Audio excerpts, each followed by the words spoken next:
The Republican leader.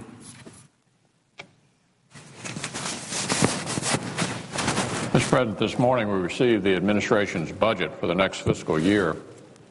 While there are plenty of issues raised by it, the fundamentals are clear. This budget is more of the same: more spending, more taxes, and more debt. I think everyone can agree that last year's budget spent too much. With a $1 trillion stimulus bill and the massive increases in optional spending, the administration and the Democrats in Congress simply spent too much and took us into record territory. But the administration assured us that it was an anomaly, that we had just needed to get through that year and then we'd get serious about spending in 2010.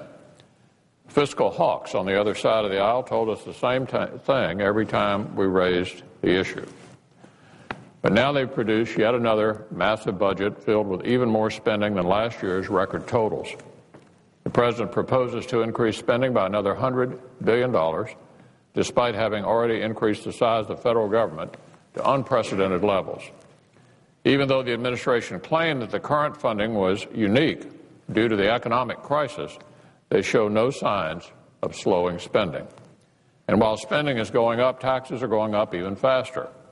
Taxes on Americans will increase by over $400 billion, nearly 20% next year alone, with no improvement in sight. Does anyone truly believe this is a good time to raise taxes on job creators, or for that matter, on anyone else? This budget provides a startling figure that should stop us all in our tracks. According to the administration's budget, the interest on the federal debt is expected to be nearly $6 trillion over the next decade. $6 trillion over the next decade. We've all heard about interest-only loans, but this is the equivalent of an average of $600 billion in interest every year. That's a truly astonishing number.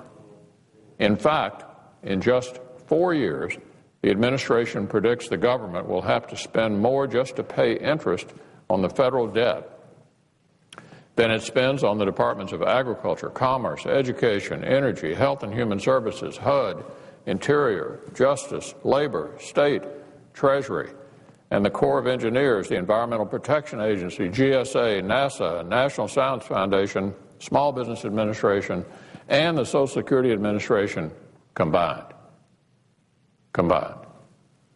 In just 4 years, the interest that the government will have to pay on our federal debt will be more than it spends on the Departments of Agriculture, Commerce, Education, Energy, Health and Human Services, HUD, Interior, Justice, Labor, State, Treasury, and the Corps of Engineers, the Environmental Protection Agency, GSA, NSA, National Science Foundation, Small Business Administration, and the Social Security Administration combined.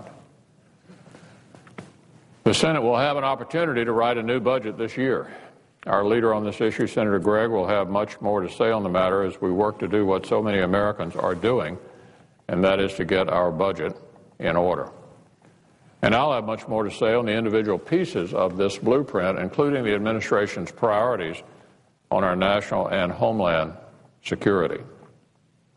But now it's crystal clear that this budget is more spending, more taxes, and more debt. More spending, more taxes, and more debt. Anyone listening to the American people knows this isn't what they support. It's not what our country needs, and it's not the way to grow good jobs. Mr. President, I yield the floor.